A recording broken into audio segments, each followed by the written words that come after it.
Genèse, chapitre 2. Ainsi furent achevés les cieux et la terre et toute leur armée. Dieu acheva au 7e jour son œuvre qu'il avait faite, et il se reposa au 7e jour de toute son œuvre qu'il avait faite. Dieu bénit le 7e jour, et il le sanctifia, parce qu'en ce jour il se reposa de toute son œuvre qu'il avait créée, en la faisant. Voici les origines des cieux et de la terre quand ils furent créés. Lorsque l'Éternel Dieu fit une terre et des cieux, aucun arbuste des champs n'était encore sur la terre, et aucune herbe des champs ne germait encore, car l'Éternel Dieu n'avait pas fait pleuvoir sur la terre, et il n'y avait point d'homme pour cultiver le sol. Mais une vapeur s'éleva de la terre, et arrosa toute la surface du sol. L'Éternel Dieu forma l'homme de la poussière de la terre, il souffla dans ses narines un souffle de vie, et l'homme devint un être vivant. Puis l'Éternel Dieu planta un jardin en Éden, du côté de l'Orient, et il y mit l'homme qu'il avait formé.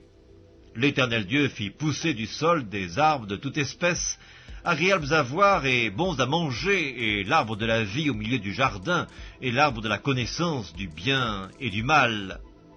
Un fleuve sortait d'Éden pour arroser le jardin, et de là il se divisait en 4 bras. Le nom du premier est Pishon. C'est celui qui entoure tout le pays de Havila, où se trouve l'or. L'or de ce pays est pur, on y trouve aussi le bdellium et la pierre d'onyx. Le nom du second fleuve est Gihon, c'est celui qui entoure tout le pays de Cush. Le nom du troisième est Hiddekel, c'est celui qui coule à l'orient de l'Assyrie. Le 4e fleuve, c'est l'Euphrate.